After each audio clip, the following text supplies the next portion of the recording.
hopefully everybody can hear me and can see me properly. I'm Caroline Thomas, and I am one of the co-hosts of today, together with Petraida. So maybe just a little bit of housekeeping before we get started. Obviously, everyone has the ability to mute and unmute themselves. So just make sure that you do mute yourself if you don't have the floor. If we can maybe keep our interventions fairly short as well, around sort of 2 minutes would be great to make sure that we have space for everyone to have an engaging conversation. And of course, I think hopefully everyone's got the raise hands function, so we can use that if we want to speak and have the floor. And we also have the chat function as well, but let's try with raise hands. And of course, if anyone here doesn't have raise hands, sort of physically raise your hand and we should be able to see you because we're a fairly small group today. Okay, so the clock is ticking and we've had a little bit of time taken away from us because of the technical issues. So I'll just give a very brief introduction to me and to the UN Office of Counterterrorism, and then I'll hand over to Petraida, and then we can start the discussion today. So just to say that I represent the External Partnership section of the Special Projects and Innovation branch of the UN Office of Counterterrorism. So I'm very happy to be here today, not least because my background also is civil society. So my other hat that I have is I've been working for the past few years for a Lebanese civil society organization that works to foster social cohesion and counter extremism across the MENA. So I feel like I have some genuine insights being based in Lebanon about the challenges that civil society faces and also the unique and valuable role that it plays. So I'm really looking forward to connecting with people today and engaging in the discussions. And of course, the focus is discussion today. So I'll just say a few brief things about the UN Office of Counterterrorism, in particularly relating to a digital world. So the UNOCT has several initiatives in the field of new technologies. And of course, we collaborate with other arms of the UN that also have expertise in counterterrorism as well. Some of these initiatives are countering terrorist travel using biometrics, also countering the use of unmanned aerial systems or drones by terrorists, also using technology to protect critical infrastructure or soft targets. An example is the mapping of religious sites using UNITAR satellites. In December of last year, we hosted an expert roundtable on video games and violent extremism, and we're planning to have a high-level event on this later this year. We're also looking at developing events coming up fairly soon to look into challenges, threats, opportunities regarding the metaverse, a space, of course, that there's the risk that could be used by terrorists for recruitment and extremism. We're also exploring opportunities to engage more with music, podcasts, and of course, social media platforms to make sure that there's prevention of abuse of this kind of technology by terrorists. I also want to say that we have a Connect and Learn platform at the office, which is for e-learning and also a space for people to come together and network with others. We're going to be scaling that up a lot this year, and there'll be a space just for civil society. So we look forward to engaging with people on that later this year. This is all part of our civil society engagement strategy. And we are in the process of still developing the activities under this civil society engagement strategy. And that's why it's really exciting to be in this room. We really want to hear from people about how the UN can best support civil society and how also civil society can best inform the UN and help us to design jointly design and implement activities.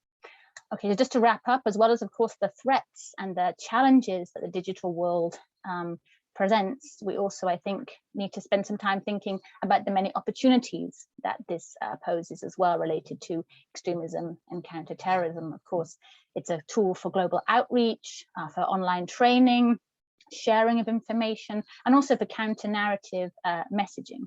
So just to wrap up, it was the Under-Secretary General of the UN Office of Counterterrorism who said we must ensure that new technologies remain a force for good rather than a force for evil. So just some food for thought there. And with that, I will hand the floor to my co-lead, Petraida.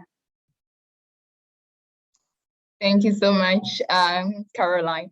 And good afternoon, good morning, and good evening, everyone. Really happy to have you all with us in this session today, and more around how best we're going to dive in to the session. So my name is Petraida Paul, but also I serve as a youth advisory board member for the United Nations Office of the High Commissioner for Human Rights.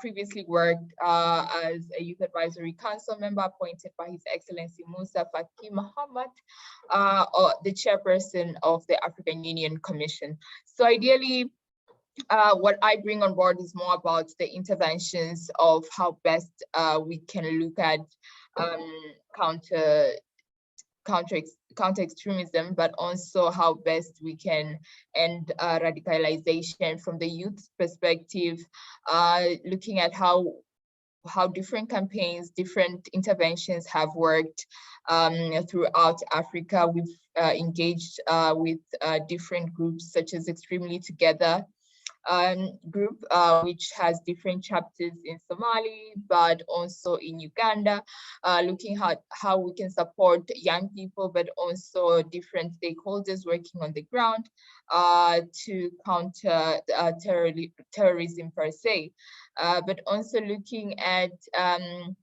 ways on how we can promote education rather than promoting the use of armed forces. So we did a lot of work in South Sudan on a campaign of bullets and not guns that is towards ensuring that different groups which are involved in extremism actually give up their armed forces that they are using in order to be in that education space.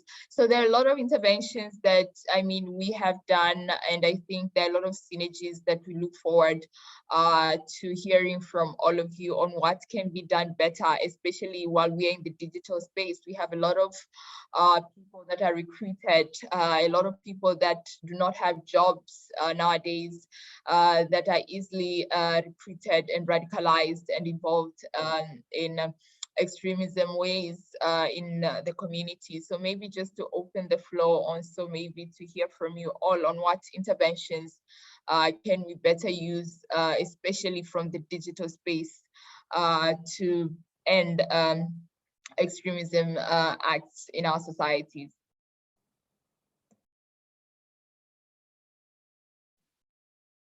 Great, thank you for that. I can see that we have a hand up already. Adam, would you like to make your intervention? Yeah, hi. Thanks, everybody. Let me put my hand down if I can. Yeah, I work with Justice for All, which is a human rights NGO. We're mainly Muslim Americans working on behalf of various minority Muslim populations that are persecuted, like the Uyghur and the Rohingya. And just as Muslim Americans, we're very aware of how the war on terror rhetoric has alienated our communities. And there's a lot of cynicism, and I think rightly so, about government use of the term terrorist and even radical and radicalization. There's a lot of pushback against CVE programs and PVE, which I have to say are needed. However, there's not much trust, and there have been abuses. So I just want to put that out there, that because the terms are so politicized and because they're abused by governments, partnership with communities is a very delicate and sensitive thing. And it's also very important not to only point the finger at Muslims, because obviously violent extremism can happen in pretty much any community. So how do we address the roots of alienation and and conspiracy theories and all those bad things that proliferate online? I hope that we can go beyond talking about surveillance and police actions and also talk about addressing the root causes of that alienation. Thanks.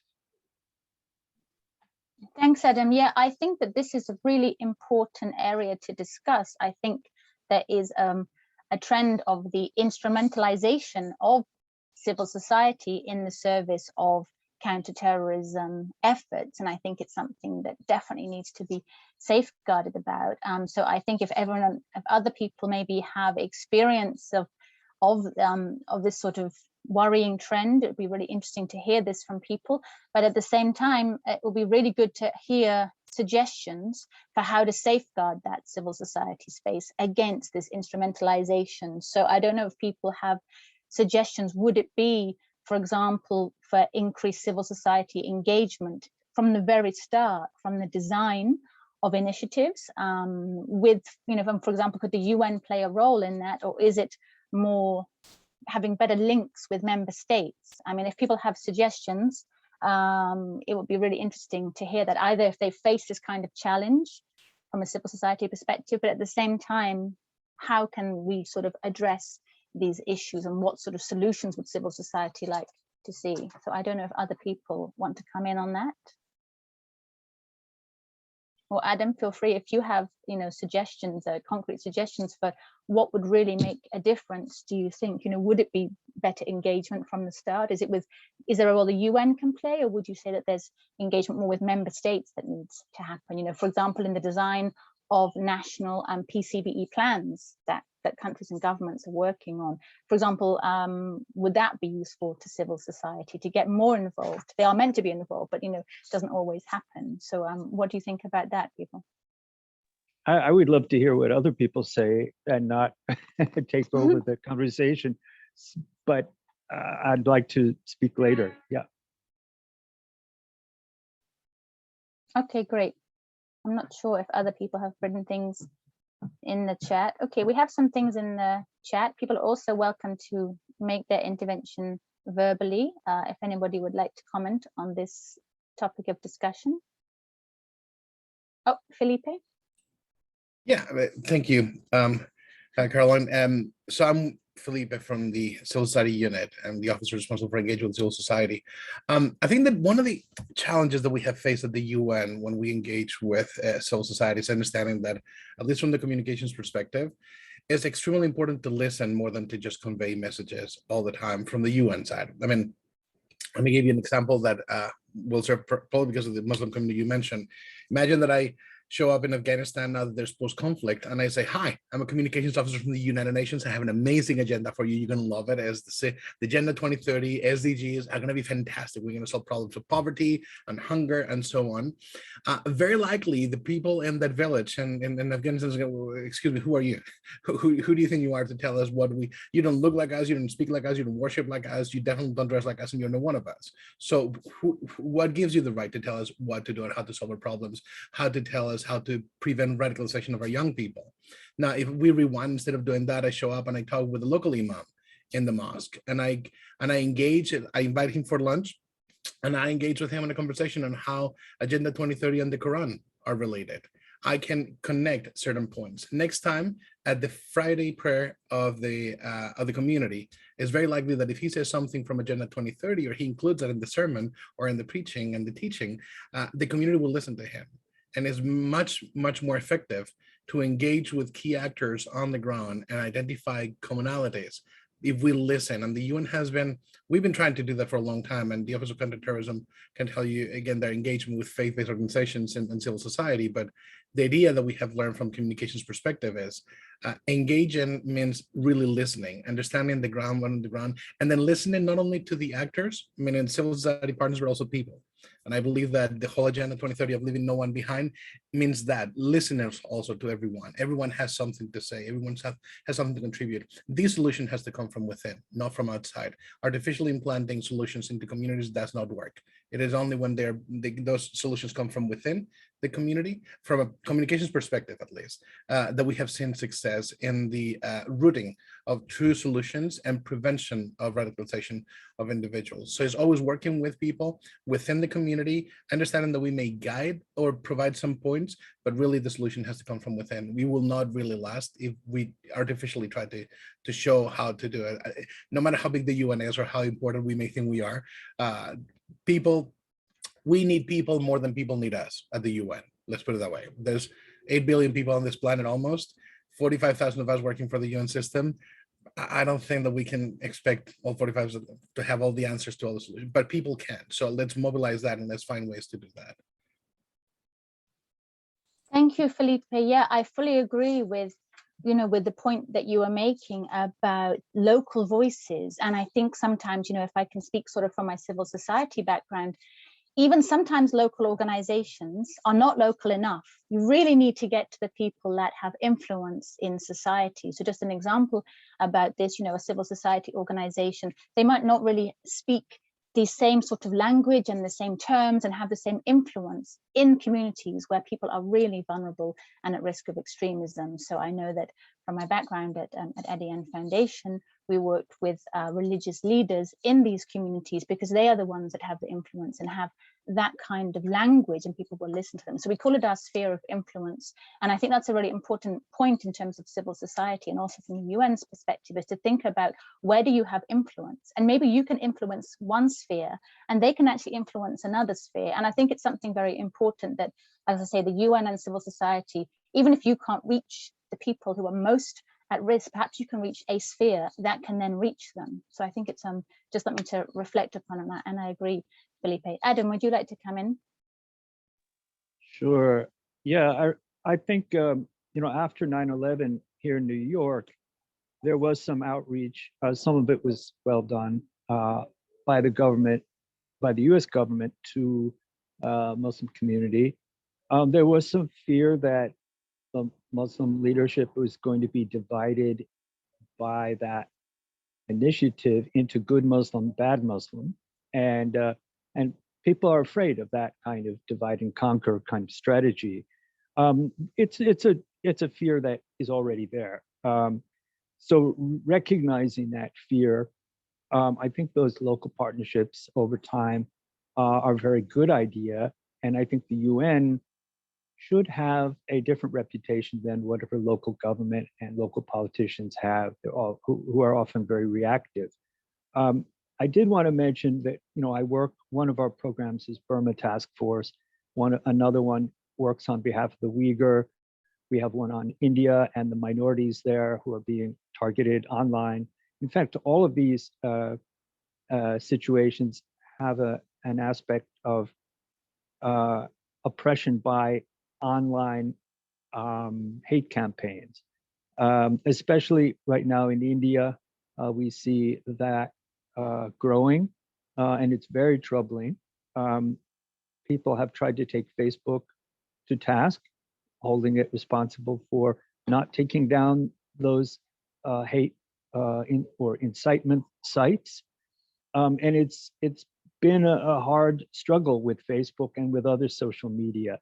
Of course, we don't want to shut down all speech and freedom of speech and so forth, but so this is a delicate topic. And I was wondering, as far as treaties go, as far as the UN system goes, how can it bring its resources to this question of how to address incitement online when it because it can lead to genocide.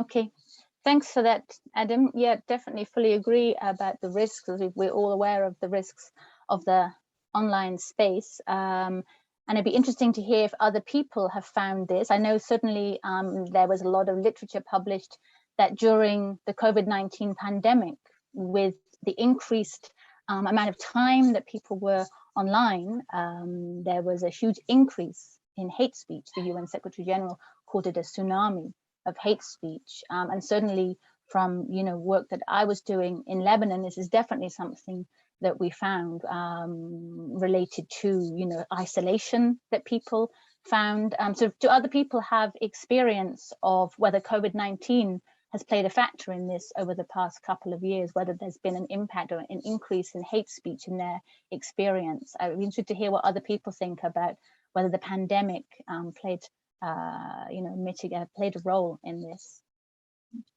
Joan, you're making some comments in the chat. Would you like to? You're most welcome to speak, Joan. It'd be interesting to hear about your perspective working with young people. Would you like to speak, Joan? Oh, Okay, I'm not sure if Joan wanted to say something. No, okay, no problem. Doyen, thank you for, I'm not hoping I'm pronouncing your name right, Doyen. Perfect, thank you. Hi, my name is Doyen Park. I'm working with the One Buddhism here, stayed in New York City. And I really appreciate, especially Cliff, your comments about your example that you actually put the kind of face community there. And that's something I've been also thinking.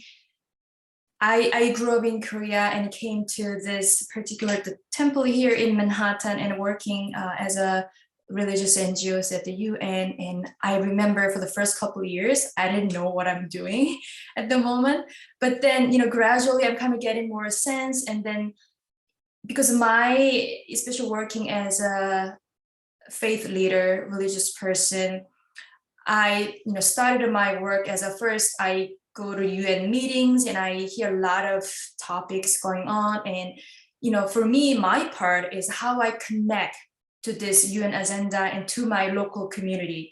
So I'm not really doing, super great work here, but I guess for me, my humble work is to share what I learn and what I hear from the UN agenda and how we can implement in our day-to-day life. So simply is a kind of connecting to UN work, to my local community. I think that's one thing for me, I see that's one of my work. And especially for right now we're discussing about this hate speeches and this social media, this digital age that we all go through challenges here. And then of course, I think it's really, it has to be a collective work and it has to be a collective effort to bring the awareness that, yeah, we respect all the freedom. At the same time, we have to have the moral sense of, what's beneficial for all of us, what's helpful, what is really, leading us to the better, to the good of all. So I think the education is a big part, and then education can happen all different areas. So for me, I'm doing this kind of education thing in my area of religious and spiritual community. And yet I know that there are so many people out there who can do this work together. So for me, always my concern or my hope is that how we can be connected to helping one another, so that I cannot solve this problem by my own, of course, and only with the religious effort.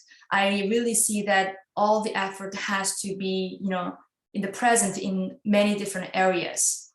So I'm sure all of us, you're here, even though I don't know who you are, where you're from, still I do really see that, you've been working hard for this common good for all of us. So, well, another simple comment is that I am grateful for each of you for your work and your passion and your intention for the bringing the good of all here. So I'd be happy to connect it with you and do my part. If there's anything I can be help of, there will be a good thing. So, well, I hope you be well and looking forward to hearing you more. Thank you.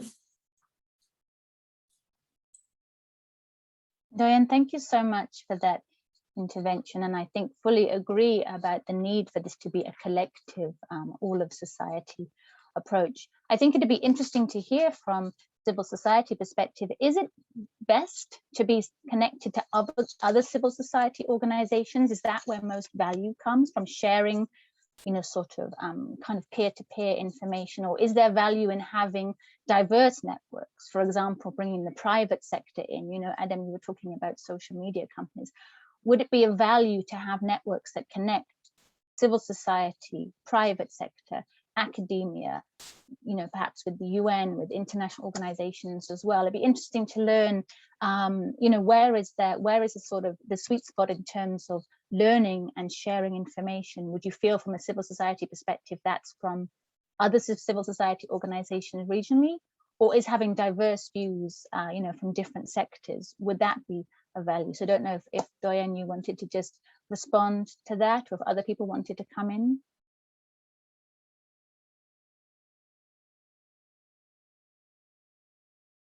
Okay.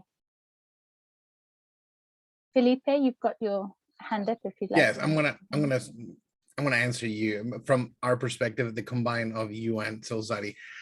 It is imperative that we approach this, as the Secretary General has said, through multilateralism. Things will not work if we work in silos. Things will not go well. It's impossible to attempt or to.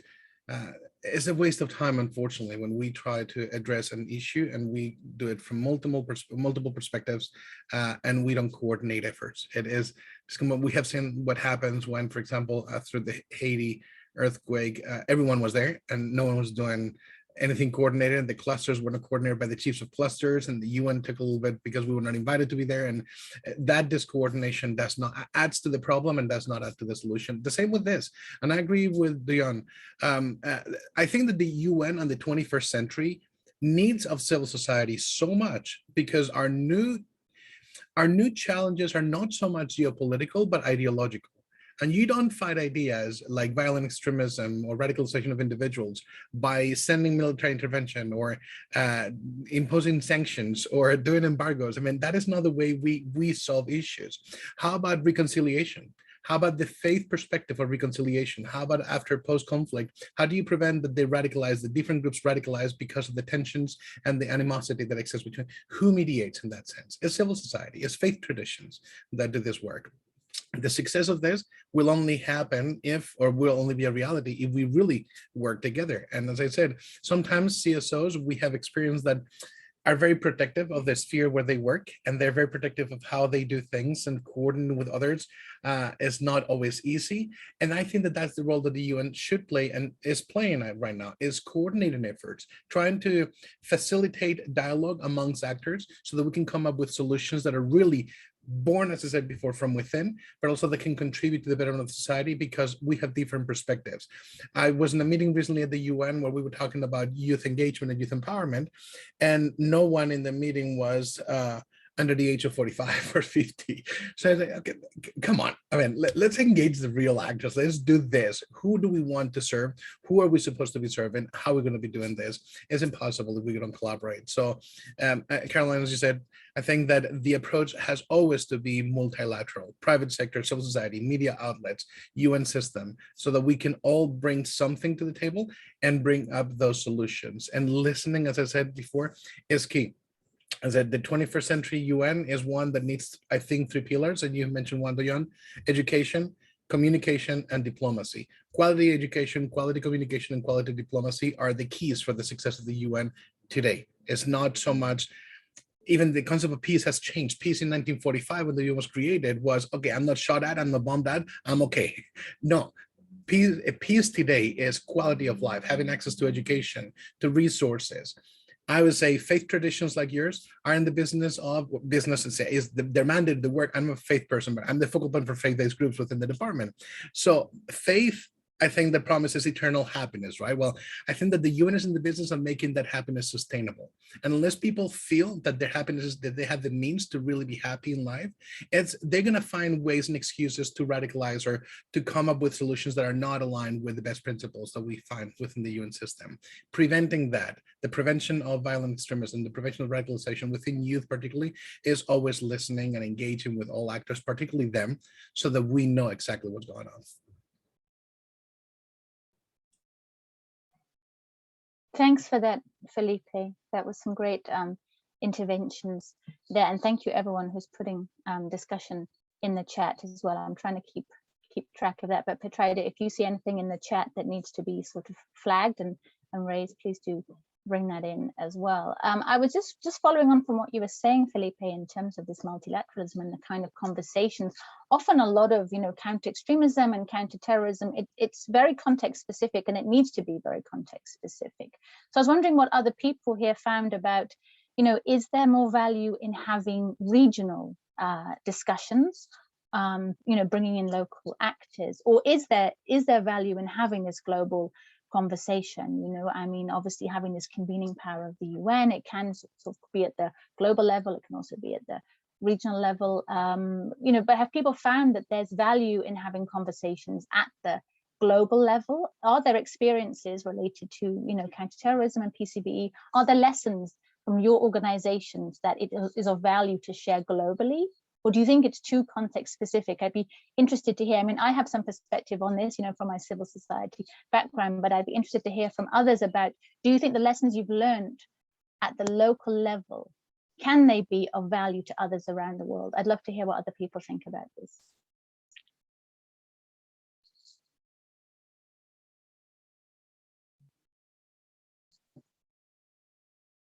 I don't know if Petraida, do you want to come in and say something about maybe, you know, your thoughts on this? I don't want to dominate. If you have anything that you'd like to share about sort of local lessons, are they of value at the global level? Well, I think I've been following the discussions and some chats also just to check. I think I see a lot of sense that some people would prefer having separate groups that will focus on extremism per se and have that discussion space to have it, because ideally it's a very sensitive topic and it wouldn't be, I think, great if one person would lead something and they're a target, or a particular group will be a target. What are interventions in place to protect even the CSOs themselves who are leading the discussion? So I think there's a lot of work that needs to be done from government level, but also from UN level, to ensure that there's safer space for actually people to be able to communicate what are their challenges and what are their hopes, or what interventions can be done. I think a really good example is I'm from Tanzania. I live in Tanzania, and we have the Zanzibar Island as part of our country because it's the United Republic of Tanzania. So when you look at Zanzibar, it's 90% Muslim-led. And we had situations whereby foreigners who were coming on holidays during Ramadan season were being attacked just because they were not dressed properly. They were not covered properly. So you find some of them were poured chemical on them. So how do we actually have a framework from the government level, working with CSOs to actually prevent such interventions, to have people at a safe space? Because when you look at it, for Zanzibar, it's actually some of the foreigners maybe were not really aware that they have to dress properly during Ramadan season, but for the citizens, they find it offensive and they'll just radically attack someone who's not dressed in that proper manner. And this actually instigates other actions that can be also violent. And also there are a lot of interventions, I think, different examples in different regions from African level, from Europe level, and even the Middle East.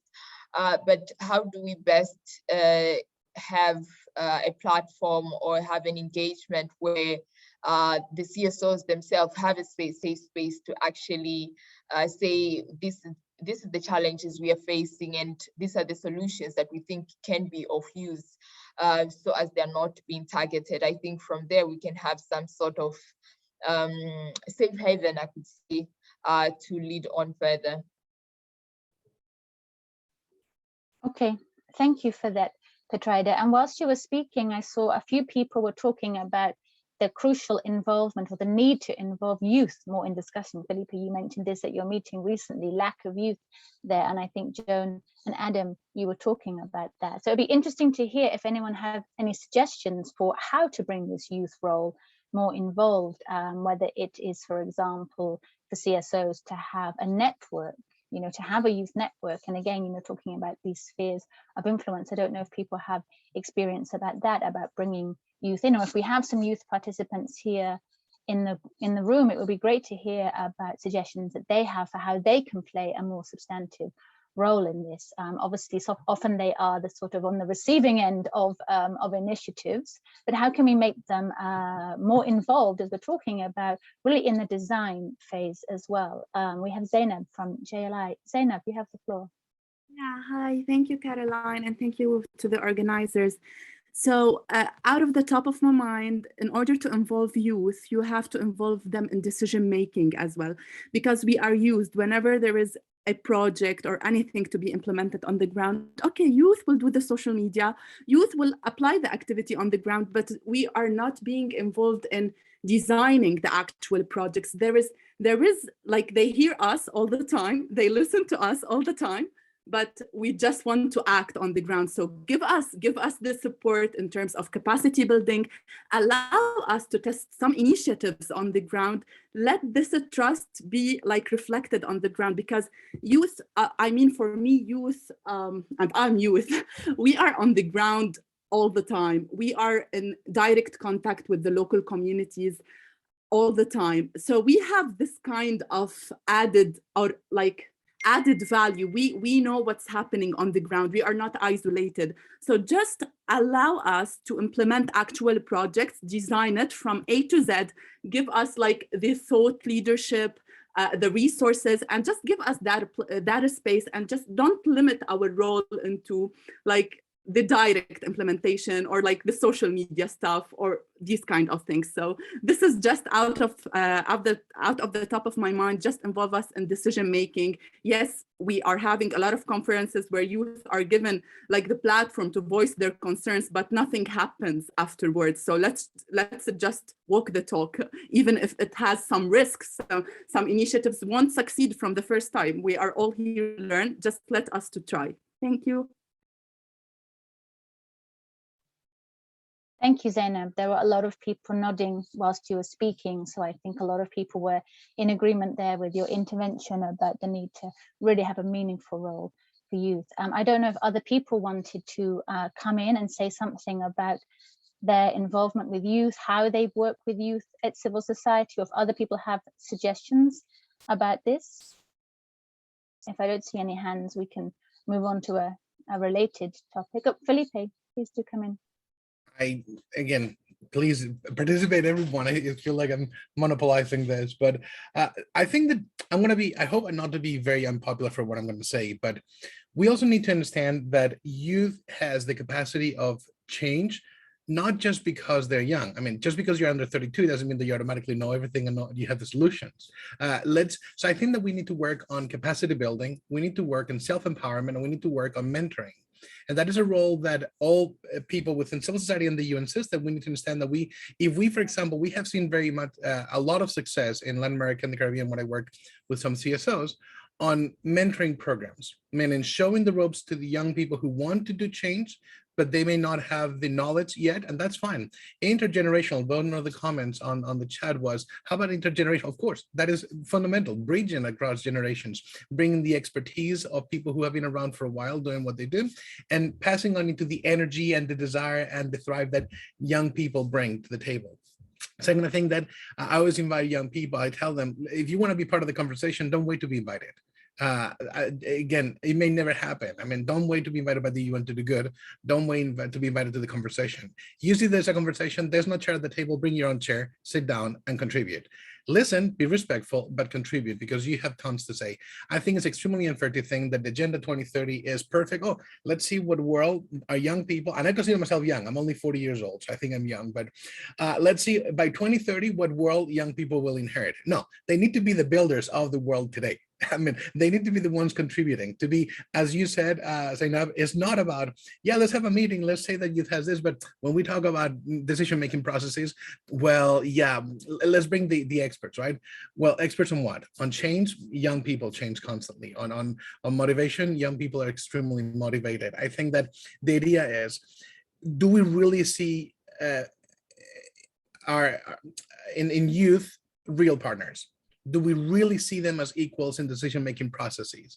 And yes, to a degree, and no to another one. Again, the lack of expertise of young people is an important factor to take into consideration, but let's help them get there quickly, fast, and with engagement, real engagement and meaningful engagement. So I think, again, and this whole, one last idea, empowerment. I hate the concept of empowerment when we use it so freely around. I'm sorry, but women empowerment, and ladies in the room, I don't think that you need me as a man to empower you for anything. I don't think that empowerment comes from outside. I think that, like I said before, empowerment comes from within. So instead of saying, oh, let's empower women, let's empower youth, let's talk about, let's facilitate the ground and the environment so that youth can empower itself, so that women can empower themselves. Because it's not about what I can give you. I cannot give you something I don't have, which is the power to do what?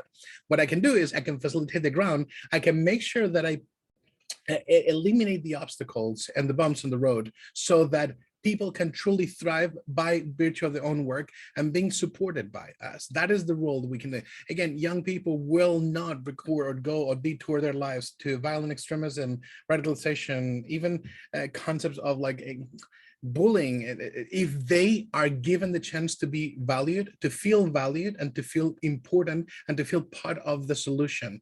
Otherwise, they will see themselves as recipients of something, as victims and recipients of, and that will again create more tension than solution. So youth engagement with quality engagement from the conversation at the beginning in the planning process and implementation, but always with respect of equals, mentoring and capacity building in our minds. Felipe, thank you for that. There were several thumbs up and also some clapping emojis while you were saying that. So I know that your intervention was well received. I did see another hand up. I think Faisal, you did have your hand up, but I'm not sure if you would you like to speak? You're most welcome to take the floor. Yeah, of course. This is Faisal Al-Fadl. I'm very grateful to be with you guys. I know, Philip, thank you so much. I know we have some emails going on. I wanted to send you the email. I will. and hey, it's all about, you know, face to face. And I'm very grateful to be with this community. And I think the idea about the youth, we have actually maybe a good practice we've done in SGBF, Saudi Green Building Forum. Obviously, we focus on cities and community and buildings, but we see buildings as a living organ. You know, it's kind of like a living space rather than just only a building. But really, one of the practices that we did, we have in early time, I think in 2010, we did so many activities, you know, like we were young back then, right? And talking about youth is really youth in terms of youth as a capture, not a youth as an age. And youth as a capture is that the energy and the passion and the, hey, I want to learn more. Hey, I want to, you know, kind of like being a troublemaker, you know, trying to figure out what is UN, you know, what is UN? I mean, what's going on? You know, I want to get in here and get there and all that stuff. That's the youth. And we had we did a good practice. We as SGBF reached some schools in Saudi Arabia, and then we asked the students to build a club, and we said, hey, you know, you do a club, and this club will be like a branch of our organization, you know, like a CS, you know, as an NGO, you know, kind of like we make a council. What do you guys think, you know? And then we did a council and we did like a bylaw for them. And then they nominated the president and the vice president, and you know, and then I got really beautiful work out of them. As a matter of fact, they had an idea of going like schools, and they had like one of the girls that actually was a girls' school. It was architecture girls' schools, and then actually one of them, they went into a local high school, and they had them draw, and I don't know, they were doing like dream building, you know, anything. You know, like drawing the logos and doing all this beautiful, nice color about recycling, about whatever comes to their mind. Empowerment is really giving them the whole thing. They are the president, they are the vice president, they are, you know, they make their own, you know, not like, I agreed with, I think Zainab, lovely, she said great stuff about engagement, empowerment. In the Arab world, it seems like it's more about awareness, you know, like get the youth, do the job. And we sit in the back when there is some kind of a, you know, some kind of a high level, you know, I want to speak, you know, and then, but when the actual work and getting like the applications and, you know, doing all this, you know, fun stuff, all the champions, they stay away from it and they give it to youth. And I think youth, they need also to build their community themselves. No one's going to help them if they don't build their own councils, their own everything. And they migrate, you know. I can keep talking, guys, but thank you so much for giving me the opportunity to introduce myself and be with you guys. Thank you. Faisal, thank you so much for that. Certainly, I definitely, understand and agree with what you're saying, speaking just from my civil society background in terms of a network of ambassadors, youth ambassadors that was developed in Lebanon was a really powerful tool. They are ambassadors for life, and they manage this process. So I certainly know what you mean about this kind of intervention. I do believe that we are coming into the last couple of minutes. So at any moment we might be moved back to the main room, unless they maybe gave us a couple of minutes more because of the technical issues at the start. But I wanted to just touch on one issue that both Felipe and Faisal brought up, which is the issue of the involvement of women's organizations, the involvement of women in these conversations. And I'd be really interested to hear if anyone in the room has any experience or perspectives around, firstly, the impact of counterterrorism on women's rights. We talked a little bit about this sort of at the beginning with Adam's intervention about, the impact sometimes that this can have on civil society. There can be a particular impact, of course, on women's organizations, on women human rights defenders. So it'd be interesting to hear from anyone about, do you think that women have sufficient role in decision making around counterterrorism and PCVE? I'm not sure if anybody here in the room has experience either working on women's rights or other kind of marginalized or minority voices. I think it would be really important to give some space to that if other people have experience on that. May I just say a few words? Please, Faisal. Yeah, I mean, you asked the question that I want to answer. We're just today, actually, we had the first meeting with the Women Council with the G20 in Indonesia. And some of the discussion came up is that let's not reinvent the wheel. There are so many networks of women. I'm a member of the council, of the Women Council, believe it or not. Somehow I land myself with this wonderful, and I've been following up with them since Italy when the council was begun, and then since then, really, it seems like for women, as to be part of the council for the G20, B20, the B20 group, I feel that this misconception was of the title itself. When we talk women, from my point of view, women as encompassing man and women. Women perspective as a human, has such a great capacity of building from their perspective, from a women perspective, collectively with men, not in isolation. Some people misunderstand. And I said, well, if you guys are going to create a women club, well, I'm going to create a men club. And then let's see who's going to do better, and then let's talk about equality. But this is really not the message. But what I'm trying to say is for women is that there are so many networks. We need to somehow make a inventory of all these women, wonderful women network, and somehow get a bridge between, because I think each one of them has a different perspectives and so forth. Thank you. If any things you guys think that we need to reflect it in the G20 for women, I'd love to hear also in the future if there's anything you guys want to let me know that I should know. Thank you.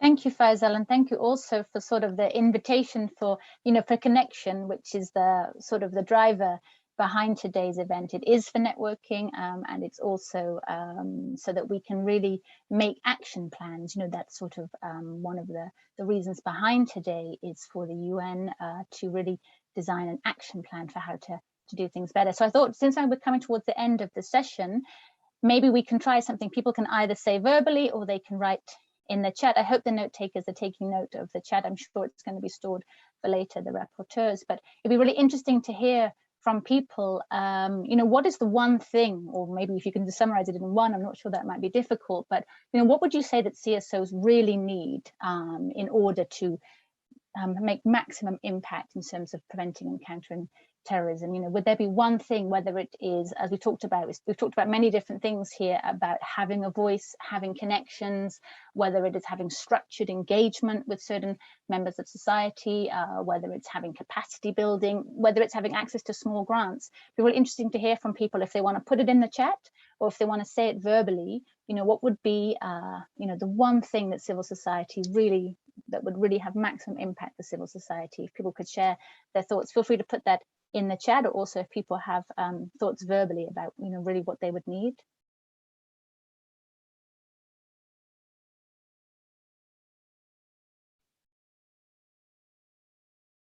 Not sure if anyone is writing anything. I'm not sure if people are finding. Felipe, yes, if you'd like to share about. Okay, so as the office of the UN that we engage with you guys, and we know how shy you are sometimes, I think that one of the main challenges you face as civil society from our perspective is the lack of real space of participation at the UN in decision-making processes. Your participation at high-level meetings is limited to always, and the resolutions in the modalities of participation, time permitting, we may have one or two speakers from civil society. That time permitting has to end. That has to end. I mean, you need to fight peacefully, but you need to fight to be included in the decision-making processes within member states of the United Nations. At the end of the day, is we the peoples, not with the governments of the peoples in the UN Charter. And we believe that you have been there from the beginning building this organization. You are the arms. I mean, just to give you an example, in grants pass, like access to the UN system, civil society has probably 3 times more access to more grants passes combined through ECOSOC and DGC than staff members. I mean, there's around 45,000 potential grants passes for civil society representatives to New York only, then Geneva and Vienna are separate, compared to the few thousand that we have for staff members. So in theory, your access, physical access is there. Now, how does that translate into participating? How does it translate into being part of a high-level meeting during the high-level week of September with the GA debate and so on? Well, all the different high-level meetings, the Stockholm Plus 50, the Ocean Conference in Portugal soon coming up, are you part of that? I mean, are member states allowing you to really have a voice and saying what you need to say? Are you being invited to really be part of the conversation and contribute from the beginning? Our office, through the NGLS, the Non-Governmental Liaison Service, has now expanded. Before, it was only ECOSOC entities can have a say and they have consultative status. Now it's no. A civil society at large, non-state actors, other stakeholders must have a voice, because the world is not limited to just 5,000, 6,000 CSOs in consultative status with ECOSOC that speak on behalf of everyone. The US alone has 1.2 million CSOs or NGOs with the IRS recognized as a 501c3, just the US alone. So imagine how much civil society has to say and how little time is given at the UN, always the time permitting in the resolution, even if civil society is invited to bring power. So my take is your challenge is that you are not speaking up more about what you really need and want, sometimes because of fear of losing the little ground that you have obtained in the few years. We need to keep fighting for this. Our office, and I think that Caroline will agree, and Petrider, is that we need to all advocate for a more inclusive and participatory system for civil society to be included in the conversation, in the decision-making processes, and also in the building of the solutions. That again, that's my limited UN perspective on what you need. I don't know if you agree or not. Thank you for that, Felipe. We did have quite a few interesting comments in the chat. Oh, and we're being told that the breakout rooms will close very soon. So maybe, does anyone have anything, any last final thoughts that they wanted to share, Petrider, if you had anything that you wanted to share, perhaps in closing? Really, this has really been a really informative discussion, and I think we had a lot of colleagues popping their submissions in the chat box, but I would encourage everyone to take lead on sharing the solutions more often. And yes, over to you, Caroline. Muted. We've got the countdown on. I think probably other people have it as well. So just to say thank you so much for everyone. Really enjoyed all of the conversations and meeting everybody and all of the diverse perspectives in the chat and verbally as well. So hopefully this is the starting point of many more conversations, and see everybody back in the plenary. Thank you.